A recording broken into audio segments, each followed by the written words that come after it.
HGC is back for a whole new year full of amazing heroes plays. We've got new names, we've got new faces, we even have some new teams. And we are here to tell you all about them. I'm Gale here with J-How. J-How, welcome to HGC. Appreciate it.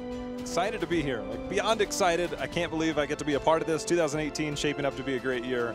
A lot to look forward to. I'm so pumped to have you here, and I am so pumped that we are back. Man, I was dancing backstage, just so ready to get into North America. It is going to be awesome, and the 8 teams that we have for North America to kick off 2018 are phenomenal. When you take a look at some of the names, we've got familiar names that you know and love, and there may be some unfamiliar names that you aren't quite sure about. But don't worry, because J-How and I are here to catch you up from where these teams were at in the fall all the way up till now. And the important thing to remember is that each and every one of these teams has been working hard to put on a fantastic show this weekend, right, J-How? Yeah, I've had the pleasure of sitting in on scrims for a while now, and the amount of time that a lot of these teams are putting in during the offseason has been phenomenal. The play, I think, a lot with the gameplay changes that we have has actually changed the approach of North America a little bit, and it looks pretty promising so far from what I've seen. I love the play styles that I've seen so far, but we are entering the league phase, which is a little different story. I don't think you can leave it at that. I think you gotta give us a little hint into this approach, or do we just have to save it until we see the games? I feel like we should save it, but there's a couple teams that I think when the league starts, people are going to be like, all right, I didn't quite expect that. I thought they might be able to, and I'm extremely hopeful for some of these teams. We've got Heroes Hearth now here. We got some familiar names, things like that, which we'll get to over the weekend, but there are a lot of positives that have been coming out of the last few months. Well, as you mentioned, we are going to get to see teams right away. 4 of them will get to make their debut today. But first, in case you missed it, in Europe, Alex the Pro G and Tricked Esport were able to get a 3-1 victory over the Zealots. And then the new roster of Team Liquid looking good versus the newcomers to HGC, the Leftovers. Later on today, we get to see our own brand new team, LFM Esports, as they take on Space Station Gaming. But first, in true good fashion, right? As you would like to see to start North America of the year, we've got some juicy drama because Simplicity versus Gale Esports, there's a lot of ex-teammates playing each other in this series. A lot of ex-teammates, and we look at Simplicity. We've got a couple of people that were on Gale Force, but first we've got Biggie as well as B-Kid that are on Gale Force now that we're playing with Zuna, who's part of Simplicity, but also on Simplicity, K1 Pro and King Caffeine, who were on Gale Force the second phase of last year. And Gilly, expectations were high for that team when those 2 members came over. We're talking about former BlizzCon champions. The expectations were high. They didn't live up to the hype. And so I think both these teams have something to prove against each other. Something to prove to each other and maybe something to prove to themselves. Michael Udall coming out of retirement, the brief retirement he had back to Gale Force, and then maybe the old gods can still reign. We are ready for the first match of HGC 2018 in North America. Here is Simplicity versus Gale Force Esports. Yeah, I'm definitely really excited. I think our atmosphere is really good, and I think we get along well, and we're pretty much like the dream team of old school players. So the reason I'm very good friends with K1 Pro is, for one, we've been playing together a long time. You know, we started on C9 together, and just over time, I realized that he approaches things a really similar way that I do. Like, our mindset and the way we think is just, like, it just clicks. We're on the same wavelength. We always have the same thoughts and like reactions to things. Our synergy is really easy. Like, whenever he's calling something, I hear his voice very clearly. And that's like something you don't really, every time you have a new roster, like that's something people don't really understand, but it's actually a big factor, is like not only communicating, but being able to hear your teammate and know what they're talking about. And I feel like every time K1 makes a call out, I know exactly what he's talking about and I respond appropriately. And I feel like it's vice versa, it's the same as well. Gale Force Esports is one of the teams that I want to verse the most just because it has 2 of my ex-teammates on it. I think we'll have good matches and it'll be really fun. The Old Gods. I'm really excited for this team, honestly. I have a lot of friends on Old Gods, you know, former teammates, King Caff and K1.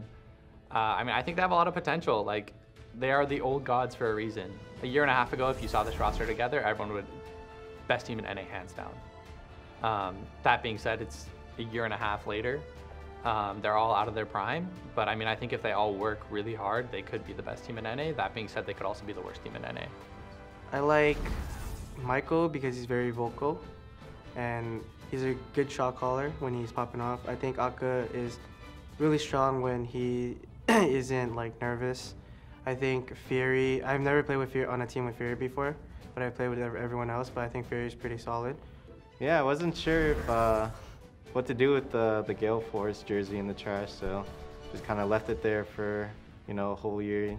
Just thought in the back of my mind, who knows, maybe I might need it again. So yeah, we ended up needing it again, and yeah, went to go clean it up.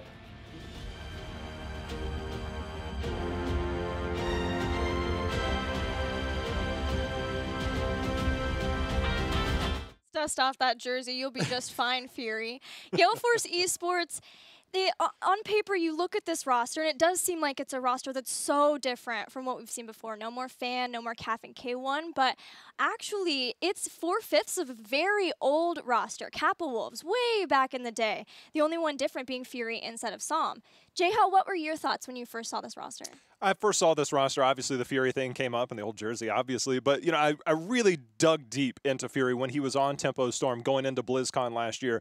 I spent an extreme amount of time studying his gameplay, what makes Fury so impactful, because every team he's been on, you got to think, when he left Gale Force, he kind of went over Murloc Geniuses, turned into Tempo Storm, which was a phenomenal roster. And he, on ETC, making the plays. I looked at stats last year, highest KDA in North America by far. And he is the one that makes the plays. And if you go back to the successes of Gale Force, when they went to that midseason brawl, they came out of nowhere. He was a big part of their success, and I think he can be a big contributing factor when it comes to that playmaking ability. And then their opponent's simplicity. I mean, Michael Udall alluded to it, right? But this could be a team that emulates Lag Force last year, right? Always has the potential, but never quite acting on that potential. We never see it. However, we know the names of the players on this team. It is a matter of drive.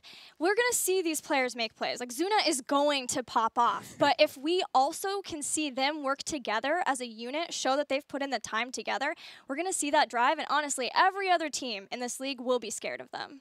Zuna, you and I were having lunch, and I can't stress how mechanically gifted this player is. And Michael Udall was like, hey, you know, if they commit the time, and we're going to see Zuna in a slightly different role. And I think that with this team, this might be the combination. Again, you don't really know what to get, but I'm a big Zuna fanboy. This guy has potential through the roof, but are we going to see it?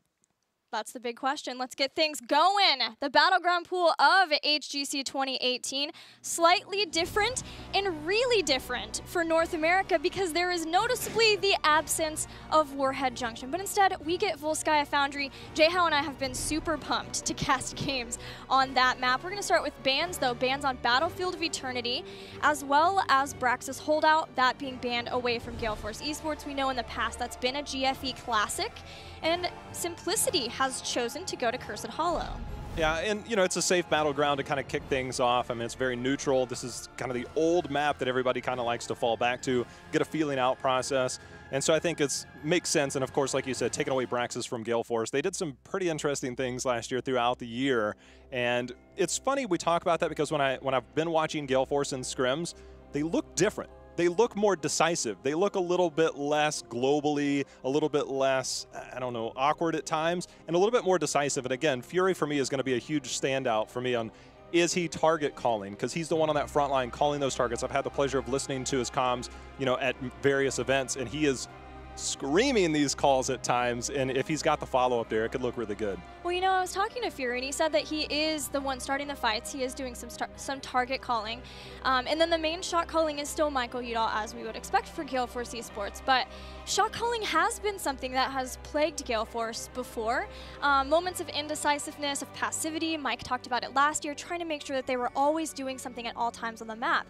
And I have to wonder if maybe that brief retirement for Michael Udall sort of took all the pressure off of his shoulders as a shot caller for a team, because he's kind of got nothing left to lose at this point, whereas before, when they had that standout performance in 2016, all of a sudden the pressure was on for them to continue to perform. The expectations have not let up for that team, as you said, since 2016 when they came out of nowhere and then qualified for midseason brawl. And on the other side, obviously with Simplicity. Are we going to see more of the Zuna style play where he's always looking for a team fight? Or are they going to play a little bit more reserve strategically? We're going to find out.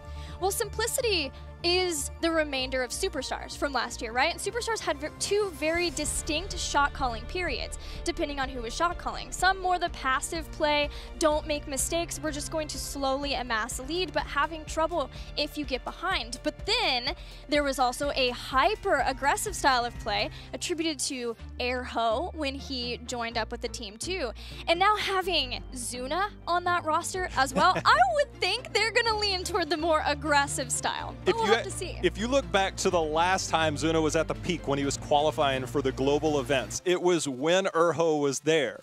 And Erho was on that front line. Zuna's like, hey, I want to go in. Erho's like, I'm more than okay with that. And I think that having that in King Caffeine, obviously on that tank role, if they get on the same page, those three in particular, have Hosty kind of fill in that role, and then K1, we already heard King Caffeine talking about that synergy with K1 and about how they have that communication. He's now moving over to a different role himself, so it'll be a little bit easier. And if those 3 +1 +2 get on that same page, when we get into that aggressive stance, it could be fireworks. Well, we've got the first 2 bans of this game locking in. Gale Force Esports takes out Lucio. Lucio has been a high priority target. We saw it in Europe, a lot of bans on him, a lot of earlier picks. And then it seems to be a hot hero in North America too, even as well as Hanzo there getting the ban on that, but it does leave Genji open. Yeah, I mean, Genji, Lucio, Hanzo are likely to see a lot of, and right out the gates, we see a snap lock onto Greymane and ETC. Now, ETC wasn't necessarily the best hero for King Caffeine last year. We could potentially see that double tank role. Maybe that could be Erho. You imagine that's probably going to be King Caffeine. But we talked about the aggression. There's not very few heroes that are that much higher than, say, ETC and Greymane in terms of like, hey guys, these are 2 pretty good heroes we can go in on. Really interested to see who's going to end up playing that Genji for Gale Force Esports. Knowing that we've got Fury and B-Kid who switched over during his final few weeks on Lag Force as the more melee flex, the solo laner, more stability in a solo lane, because Gale Force, they've had so many role swaps in the past year. They went from 4 flex in a support to like more standard, then started switching things up again. Mike's been back and forth from ranged to more of the melee role, playing his Illidan again. So that's been one big thing, one big question for me about Gale Force Esports is, who's playing what? What are the roles? What's the setup for this team? Other than, of course, Fury playing tank. That's probably a given there. And, you know, you actually bring up a really good point. Li Ming tends to be big impacts hero, so that probably answers that. Maybe Michael Udall flexing over onto Genji. And I actually really like the early Arthas pickup here, Gilly, because you look at that, one of the key components to making sure Greymane doesn't get that success, auto attacks. They're going to be ranged. He has built-in physical armor. But, oh, yeah, when Greymane comes into melee range, you get the attack speed slowdown, things like that. So I like the Arthas pickup here before the second ban phase. Yeah, and even adds more to being able to lock down that Greymane when he comes in too. Trying to keep him from being able to dive in and get the kill on somebody like Li Ming. Next ban, Simplicity considering Brightwing away from Akaface. It makes sense. It's not, you know, something that I would have expected maybe in this first game, but having Genji, actually, there is a real potential for a Brightwing bomb. The Brightwing bomb, indeed. And Gilly, last year, Akaface played Brightwing, I have documented, 18 times throughout the 2017, which was twice as many as the next. This is league stats only. Twice as many as the next, which was Collusion, which was about 9. So they know Akaface and Brightwing, and as you said, the combo with Genji, which we saw at BlizzCon, definitely something to fear, and that's not going to be allowed here. Aka likes his Brightwing, and Gale Force loves their globals. Yes, that is what we know. Next ban up for Gale Force Esports. Against Greymane and ETC, there is some concern potentially. They know that they haven't gotten their support yet, so maybe trying to keep Uther away from ETC, but they would also like to be able to get something like that, and that might take away a lot of those burst heals, those healers who can try to make sure that Genji can get what he needs when he goes into a fight. What do you think? I agree with that. We're actually going to see Malthael banned out there, which could lead towards the potential Uther on the side of Gale Force, something like that. Generally, you don't want to have that Tormented Souls against a single target support, something like that, you know, which, you know, Malfurion's kind of in a weird spot. We've seen him popping up, and we're going to see Abathur, Dahaka, and Gilly, when you and I talked about Simplicity just the other day, we talked about Hosty playing the role that will most likely support a Zuna-style Hyper carry. I'd say Abathur achieves that pretty handedly. Surprised to see Abathur so low in this draft, considering how highly prioritized he has been. But now having a double global seems, it seems like it would be the other team playing that. But this is HGC 2018. This is a brand new year. Maybe Gale Force Esports is not the global team anymore. As you said, they do have a different drafter. They do. We could...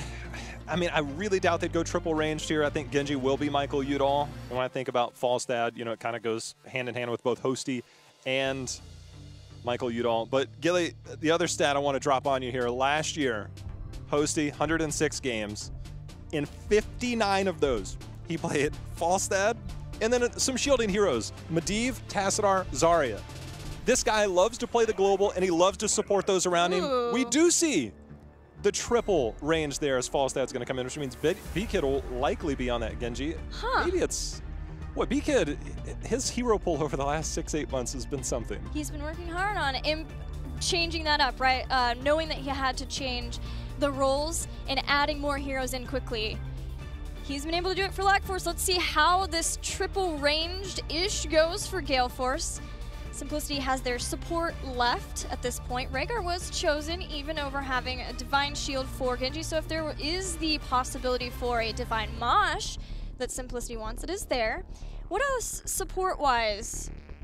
Anything else that, what do you think is going to be the biggest thing to help get through the Flighty, Gust, Li Ming, Genji double resets? I really like Uther, but I'm wondering if this is an all-in style with like a Kerosene maybe. It gives you the AoE heals, gives you the palm for potential blow-up, but it also gives you that dive potential. Just kind of go all in. I kind of wondered if that Dahaka would have been maybe a Tyrael to give that added support, but instead we're going to see Alexstrasza, who, oh, by the way, does pretty good at healing and controlling areas. Oh, are you telling me that for the first game of HGC 2018 in North America, I get to see K1 Pro play one of my favorites, Alexstrasza? Is that what you're telling me? I get to see K1 Pro be a dragon? I think so. Oh, Not man. only is it a dragon, but it is a sizable dragon when you can get that trait activated, which is probably one of the most terrifying things in the game, because you're just like, I don't want to deal with this. You just kind of walk away. No, thank you. No thanks indeed.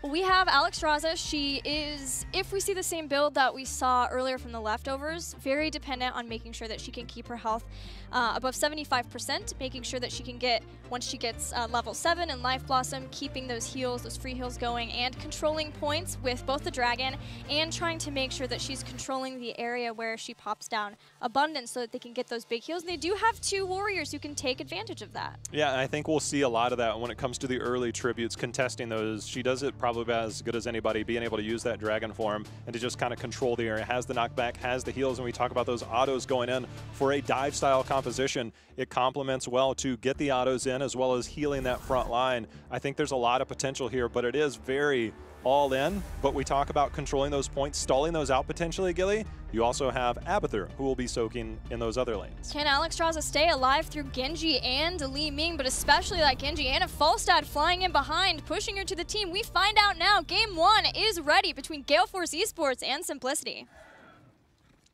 All right, Gilly, our first look at the OGs here, now known as Simplicity, as we will have Hosty on the Abathur as expected. Urho going to be on the Dahaka, K1 Pro as you talked about, on the Alexstrasza, King Caffeine on ETC, and my hero to watch for Greymane being played by Zuna.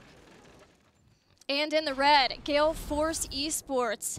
We have Akaface playing Rhaegar, B-Kid playing Li Ming, a big impact on Genji, Fury on Arthas, an old standard for Fury, and finally Michael Udall back on his Falstad. Something feels right about that. Something feels right about that. And you talked about, can Alexstrasza sustain in there? When I was looking at Michael Udall's Falstad stats last year, in terms of being around for the takedowns, which is your kills plus assists, he was tied for the most in the league in 2017 in North America. That person he was tied with, Cawthon Luck, no longer in the lead, so he holds that title coming into 2018. He does love his Falstad. He's been playing that hero for a very long time. And in fact, on that Falstad, a bit of a build change up, Wingman. Now I wonder if this is just for the level 1, trying to get those bribe stacks going, or if this will continue on into more of that single target, full-on lightning rod build. What do you think? I think that it'll probably be the traditional blend, maybe the hammer gains at level 4 and then the boomerang to get that side soak. This is actually something I talked about with Michael Udall probably back in early October. I did a whole bunch of numbers and I'm like, hey, take a look at this. He's like, can I see that? And we've kind of talked about the potential of this. This might not be the best map in terms of the damage output, but it definitely has effectiveness, and I'd like to see, you know, how it plays out, that single target damage that you get with that bonus damage on that W. Both teams starting to get some mercenary camps out on the field. We know that the first tribute is going to spawn up in the top. Gale Force Esports has a really good opportunity to get some mercenary camps going, and especially with that global Falstad that they do have. K1 Pro's been doing some pretty good damage here down in the bottom, but in trying to get both camps out at once, this should be a nice setup for Gale Force Esports once we get the tribute. But of course, it is the later tribute spawn that we're going to see later at the 3-minute point.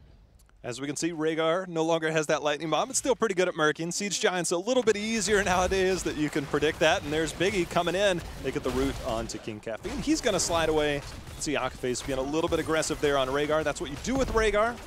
But right now, the skirmish has been thwarted. We got about 45 seconds for that first tribute. Good call on the Falstad builds. Looks like we're going to even things out, going back into the more normal build, and Boomerang will help him a lot with that split soaking later on. But it's the Alex Straza level 1 that interests me into what further build we go. This is now going to be Circle of Life, which gives you that additional 5% max health once you get enough Regen Globes, and eventually you actually create a Regen Globe with Abundance. Not a traditional globing map, but you have to, everything's changed about Regen Globes, right? Now that you know that you can steal away globes too from your opponents. Interesting enough, no Adrenal for Abathur, not supporting that, getting that extra attack speed, instead going more into the mine build. It contributes to the clear, contributes to dismounting people along the way while getting that extra damage, and plus, you know, you get a bit more out of them with that cooldown reduction and charge count. So we'll see how those are placed, but now we've got our first tribute contested here in the top. No Falstad coming in. Dahaka and Abathur are split soaking, which sets up Simplicity really well. They're already getting ahead in experience, but King Caffeine is taking some damage. I'm going to drop down the Abundance and try to protect that. Dragon's coming in, and this tribute was not claimed by GFE. They have to back off from this. Let's see if they can continue to poke or if Simplicity picks up the tribute in this time. Urho comes in, he gets the drag onto Fury, but they don't have the damage just yet. This team will come on line a little bit later, especially with Greymane. I'm curious if we'll see potentially the Cursed Bullet come through to maybe rip through that health pool of Arthas, since he does have that armor, or whether we'll see go for the throat for the 3 squishy backliners. Yeah, it is a curious question. If he feels safe that he can jump in from that, knowing that Alex Straza is the only healer other than having the Carapace available from the Abathur clone. But it might be that they just focus on an Abathur clone, and then Alex Straza can go into Cleansing Flame and try to finish off the heroes in the backline that they do go after. There is just the one Arthas in front. That might be enough to swing the vote toward Cursed Bullet. Still duking it out over this first tribute. Now Arslan gets King Caffeine back, and the globals continue to soak. We're about a minute and a half, and we talked about this could potentially be a stalled out phase, which indeed it is. Michael Udall staying in that mid lane as Falstad, making sure to keep an eye on things. Biggie on that backside did go Shuriken Mastery, and he is stacking that up tremendously here. Already 38 stacks, and most of it's been here. Nice. We got our first kill of the game. First blood of NA goes to Airho and the rest of Simplicity, who hit a great drag after the power slide. Icebound Fortitude had already been popped by Arthas, so he was sort of running out of things to be able to stop from that chain crowd control. And with that, still, the poke rages on. Big Impact gets another shuriken to stop the picking up of the tribute. This is going to be trouble with that Abathur hat. Zuna takes down Genji. Now looking to get a second on Akaface. He's trying to get away. It's dog on dog, and Rhaegar goes down. Oh, Zuna just barely dodges that magic missile. B-Kit's probably going to pay for that. He does teleport away, is able to live. But this is the Zuna I know and love. He's like, you know what? I'm getting this kill. And you know what? I'm probably going for another. Go ahead and hat me, Abathur, please. And then he does. He gets it and gets away by the skin of his teeth. And there, Gilly, is that mind damage we were talking about. Michael Udall took a noticeable amount out there. Yeah, he will want to be careful when he's looking to make rotations from that, because it will chunk him down in health. Simplicity got just a little bit ahead in experience thanks to those few kills and thanks to making sure that they still had Abathur soaking, which did allow them to feel comfortable bringing up Airho and not feel like he had to stay down, and that gave them more of that beefier front line. That eventually led to the first tribute of the game being claimed by them. Let's see how they do with the next one. It is in a very favorable spot for them. Yeah, I think this is one that Gale Force, they might try and approach maybe a little bit softly, but more than likely they'll concede this. It is on the friendly side. K1 Pro going to take a little bit of damage, heal up in the meantime. I just don't think Gale Force is going to try too much. We see level 10 really close for Simplicity. Gale Force a little bit behind. I just don't think they have the tools to contest, which is okay at this point. And we'll see what happens from here on out. When both teams have level 10, that's when the real action will come up. But as you can see, Gale Force do have really good poke for those tribute fights.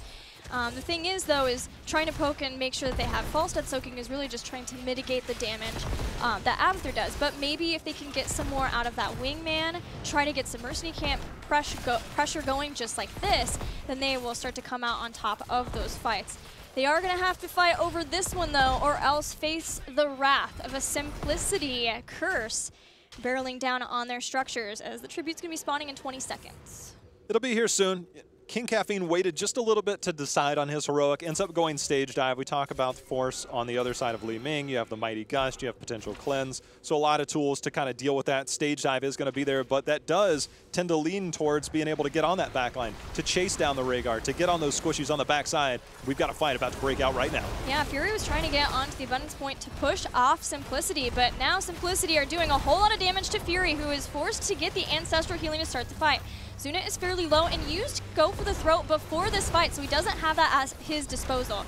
Gale Force doing their best to just deal with Hosty and the clone, and here comes the Cleansing Flame, chasing down B-Kid, who's doing everything he possibly can to avoid the shots and does live through the Cleansing Flame. Oh, K1 Pro very far forward. The root misses, however, and now we're going to have a little bit of a reset. B-Kid a little bit low right now. Fury half on mana, but we should have a pretty good reset here. Remember, they do have Abathur on their team who will continue to get that body soak value top, get that push there. The longer this goes, the better it is. So Gale Force, they're going to have to pull the trigger at some point. Speaking of pulling the trigger, we got a tongue, we got a power slide. The clan is used. Big impact, barely gets away. Man, Airho is hitting these impactful drags, and Genji falls, but so does Alex Straza. It's a 1-for-1 as the stage drive drops down on Fury, slowing him down. Zuna, the next to go down. Gale Force Esports starting to win in the trade. Yeah, they got the trade. Zuna went in a little bit too far, and when your healer goes down, you become a prime target there, and that is going to be the first tribute picked up for Gale Force, neutralizing things for the moment. And there's that Abathur value we talked about, Gilly. It's pushing in that top lane, getting some damage onto that fort. Yeah, and that whole time Michael Udall was still down in the bottom lane. He had come back in. He was low right before that tribute fight. He was looking to see if maybe he could get the right flank for an opportunistic Mighty Gust, and did end up using it, but in that moment they weren't able to utilize their global the way that Simplicity were, but at least they made sure to get the tribute and they were able to climb back in with a couple of kills. Both teams should be 13 by the time the next tribute's there. As we see, it will be that top middle spot. Zuna going ahead and grabbing a Siege Giant on his side. See if they can maybe get a little bit of a push, get that fort down. But the Siege Giants on the other side were picked up for Gale Force. Dahaka going to remain in that bottom lane, use his global, try and clear that up for the next fight. The tribute will be spawning in the top, right next to the top boss too. So win the fight handily, and that will be a great point to try to pick up that boss and get some more going. The structures of Gale Force are staying pretty safe. They have done a good job of making sure to cycle out their mercenary camps as best they can. Of course, use that false start. They're going to start this boss early on, even before the tribute spawns, but Simplicity is doing the same thing down at their base as well. So it looks like nobody getting tribute, nobody stepping out, but it is closer to Gale Force. Yeah, I think Simplicity's like, maybe we can sneak this in and then get up there since we do have double globals. We got the stage dive, we could come in, but not able to do that. Gale Force recognizing that opportunity is there as well. 2 tributes to 2. Both bosses picked up, Gilly. Something's got to give, and it's going to happen real soon. That it will. Next tribute is Curse Point for either side, and that could be a big win, especially for Simplicity having that Abathur and being able to open up and take down all of the forts. Have our Knights pushing mid. Of course, you want to focus that mage down first, Gilly. That spell armor they give is pretty noticeable to get those auto attacks in. Both teams trading top and bottom fort with the boss, or at least it looks like it. Falstad, however, was met by Dahak up there. You can see on the mini-map. Gilly, we've got ourselves another tribute. This one will give a curse to either Simplicity or Gale Force. Airho will be able to come down and join the team very soon. Looking at this tribute now as both teams set up just a couple seconds. At 13, having Pacify is going to be a big win if Alexstrasza gets in trouble now. She gets that slow and the damage reduction. She was a big dive focus in the last fight. We'll see if maybe she goes into Cleansing Flame and then comes back a little bit further than where she landed in the last fight. A safer spot indeed. Fury getting his quest done. Shuriken Mastery now completed. And there's a big Arcane Orb that lands onto Zuna, and Biggie going in with the Dragon Blade. He's going to get the takedown onto Zuna. Stage dive right in place, trying to buy some time. K1 goes down. Biggie getting the resets. And that is how you run a Genji composition. And the team of Simplicity gets punished. Man, grats on Big E, man. Being able to follow up from that after that orb hit, which is great too. That's the synergy of the duo of B-Kid and Big E coming in handy for Gale Force Esports. And they'll take out another kill just as the curse starts. 4 members of Simplicity down as they're cursed. Gale Force Esports out for blood in this first game. They're going in. They're going to try and get a keep mid. Falstad will push out bottom. A keep minimum is what they want here. They're trying to get through, trying to get the minions forward. I don't know if they're going to be able to fully take this. Remember, these have much higher hit points. It looks like they might be able to pull this off. Yeah, now they've got the minions through. Should be a lot easier. Double up on this. They've got themselves a full level lead. Oh, wait a minute. Did they leave a second too soon? Yes. Oh, that's got to feel bad. Yes, that's got to feel so bad.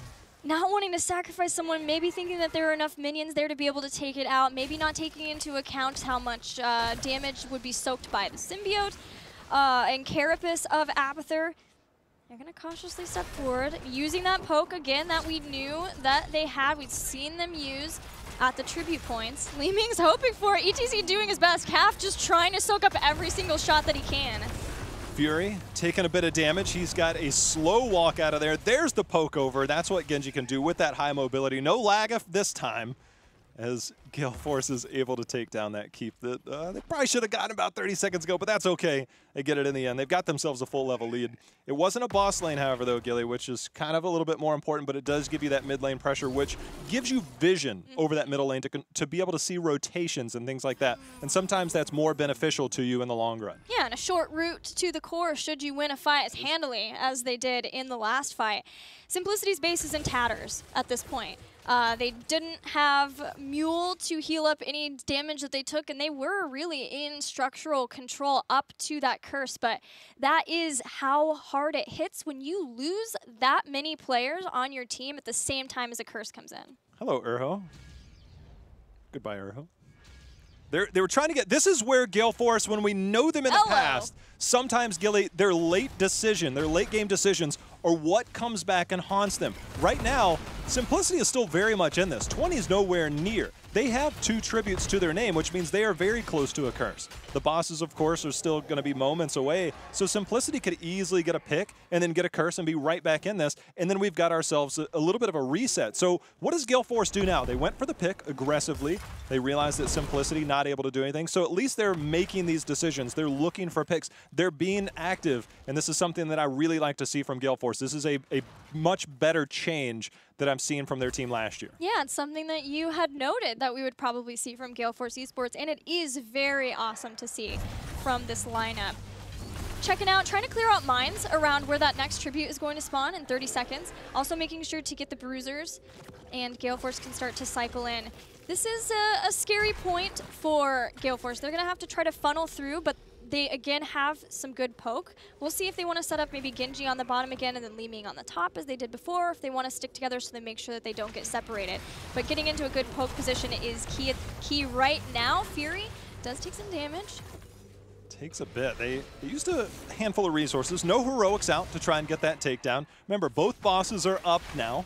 So if we see Simplicity get that team wipe. They could potentially turn a curse plus a boss into a win. So Gale Force has to be careful on how much they want to commit to this right now. Mike is forcing the issue. He's just in mid with the Bruiser camp now. Simplicity have to decide what they're going to do. King Caffeine, again, trying to be the one to soak the skill shots from B-Kid, and he is successful in that. Hosty even uses the clone, but Falstad is all the way on the core at this point, starting to bring down the shielding of Simplicity along with the Bruisers and the Catapults. Oh! He's even found an Abathur. He's got an Abathur, but he's got to be careful. There's mine. Stage Dive's going to come in as well, and that is going to be one dead Falstad. Maybe should have still stayed on the core there. That is a crucial loss there, but with that global going over, the rest of Gale Force, however, are going to turn their attention towards the boss, buying themselves time, getting themselves control, and getting that core now down to 67%. We'll see how that affects the game, but we have a boss contest right here. Urho not able to make it in. No, he didn't get on the point in time. So now it's all down to trying to win the fight. There is no Falstad here. B-Kid nearly went down. Ancestral saved him. Isolation takes down Genji. That's 2 kills already for Simplicity as K1 Pro heads into the Dragon Queen mode. Body blocking Arthas to oblivion as they bring him down to a keep is down in the bottom. Simplicity might have just turned this game around. They did, and in a big way. The good thing is that Akaface recognized if he dies, this game is 100% over. Now he's going to try and hold. He's got to be careful with his positioning. Falstad will be back in a moment. That's going to be 3 people, one of those being Li Ming. You got to watch for the reset. Shield's going down here, Gilly. He has Gust. Once he gets out, that will buy some crucial time away. He uses it though, didn't have Wind Tunnel at that point. If he wanted to take that and try to buy some extra time, so just takes Nexus Frenzy, getting the damage. They take down Greymane. He's the one they need to bring down, but there's still a Greymane clone on the core. He has that extra damage, and he is wreaking havoc to the core. Oh, there's the big shield going out. That's going to be the core going down, and Simplicity turning it around just like that, taking game number 1. And Gilly, all it took was a couple picks. The boss was a great pickup, but they were a little bit slow, and then Udall going after the Abathur. Whew, that had a lot of action there for the last few minutes. It was like the bird gets the worm, except the bird didn't get the worm, and then the cow got the bird. It was just mass chaos all around. The cow got the bird. That's yeah. Torin, it's sort of, it's enough. It works for the analogy, okay? Yes. Yes. And we'll leave it at that. What a game! That was an awesome first game. Yeah, and I think that it really showed the strengths of both teams. I talked about Gale Force trying to make those late game decisions. I thought the call on the core was really good. We talked about the W build as well, which had an effect. He went the cooldown. He didn't go the cooldown at 13. He ended up going with the Giant Killer, so it didn't have the cooldown reduction that he possibly could have gotten. Maybe gotten a lot more damage on the core and threatened a bit more. But I think the Abathur might have been a little bit of bait, and well, that came back. And